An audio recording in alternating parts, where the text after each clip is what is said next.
Israel en Washington, Estados Unidos. Entre 2003 y 2004 fue portavoz del Ministerio de Relaciones Exteriores, consejero político de la presidenta del Parlamento israelí y ocupó el cargo de director de promoción económica del Ministerio de Relaciones Exteriores de Israel y es mayor en la Reserva de la Fuerza Aérea de Israel. Embajador, es un gusto y un honor tenerte aquí. Buenas noches. Muchas gracias, buenas noches. Shana Tova todavía. Muchas gracias. Me gusta siempre empezar cada vez que tengo a un representante diplomático de algún país extranjero en México, preguntándoles un poco por su historia personal. ¿Cómo llega el embajador Peled al Servicio Exterior de Israel? ¿Cómo decide que de repente su vocación en la vida es servir a su país en el exterior?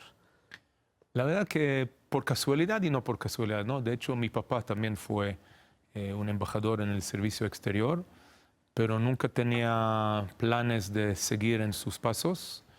Y surgió una oportunidad después de haber terminado mis estudios de Economía y Ciencias Políticas. Se abrió el concurso, digamos, para entrar en la Academia Diplomática.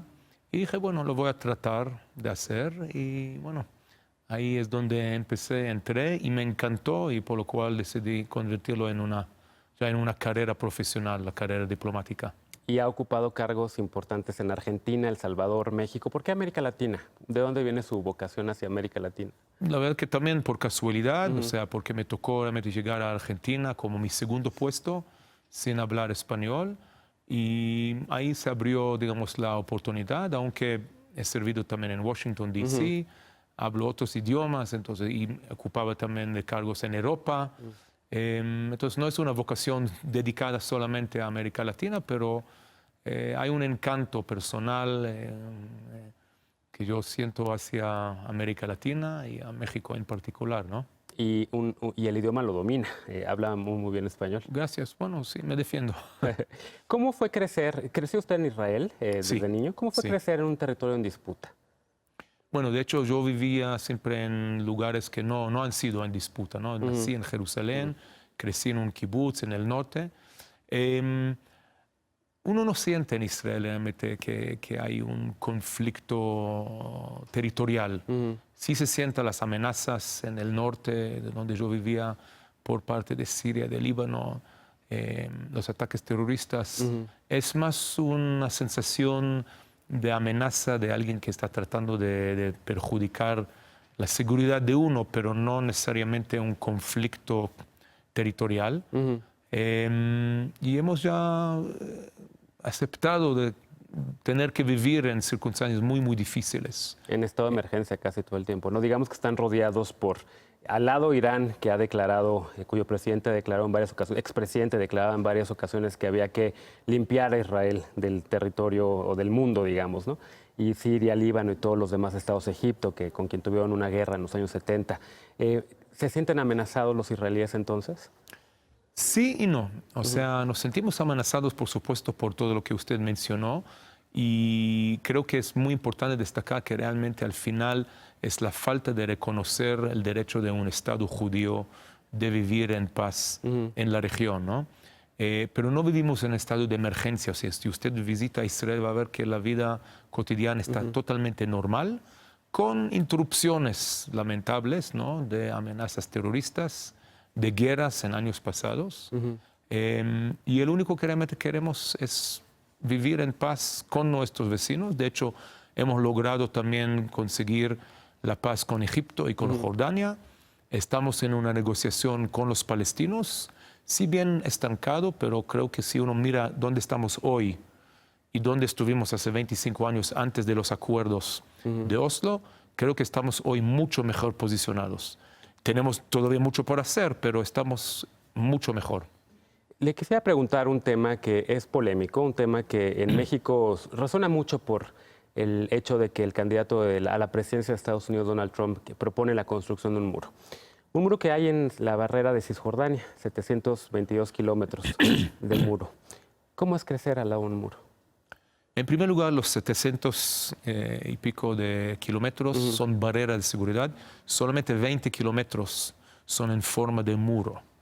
Segundo, esta barrera de seguridad, realmente Israel fue obligado a construirlo en frente de una terrible ola de atentados suicidas en los años 2000, ¿no?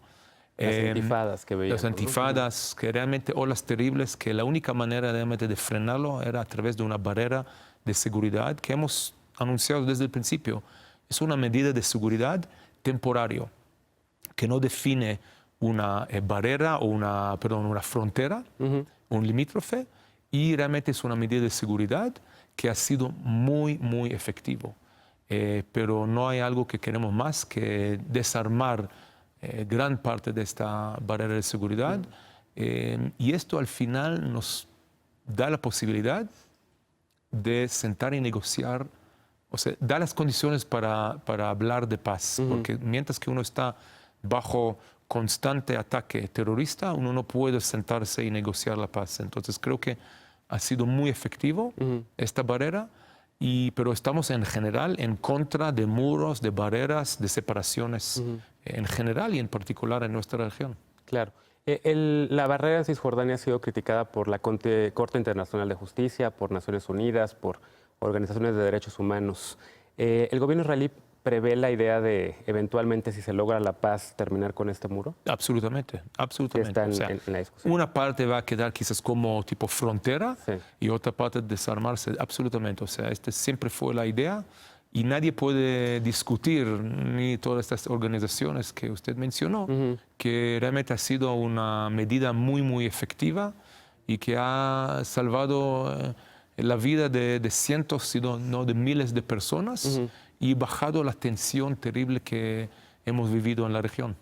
Quisiera preguntarle sobre la Autoridad Nacional Palestina, sobre el liderazgo del primer ministro Mahmoud Abbas.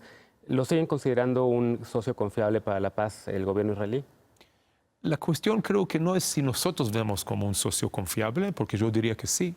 La pregunta es si los palestinos y los países árabes lo ven en él un líder y alguien que es capaz de tomar decisiones difíciles y hacer compromisos doloridos. Y esta es una pregunta que hay que dirigirlo hacia los palestinos, ¿no? Al final, ellos tienen que elegir su liderazgo, al igual que nosotros elegimos la nuestro. Creo que ha mostrado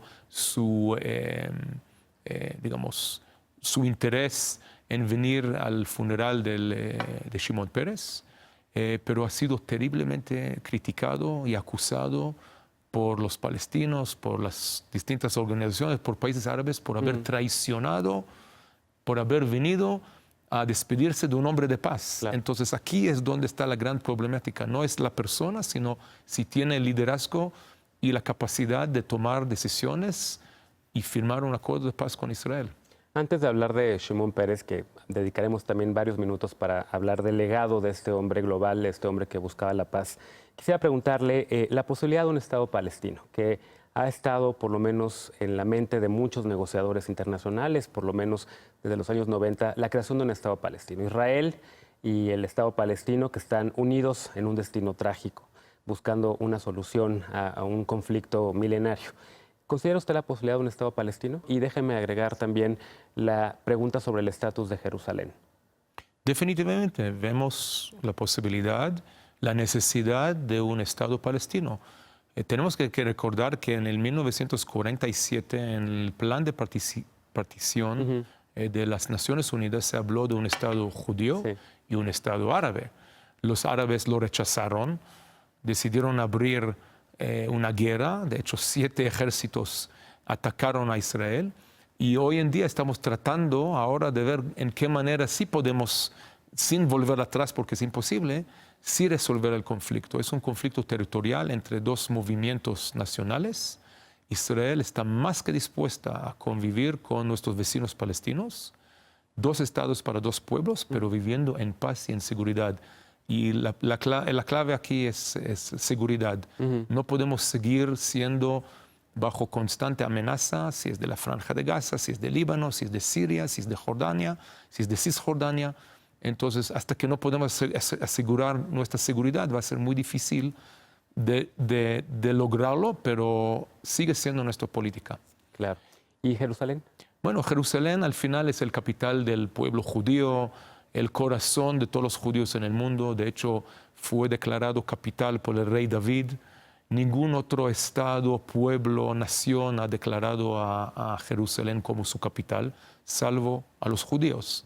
entendemos que es una ciudad sagrada para las tres religiones y para todas las ciudadanas del mundo. Y de hecho hoy en día es una ciudad abierta. Habrá que también encontrar una solución en la cual Jerusalén se mantenga bajo soberanía israelí, pero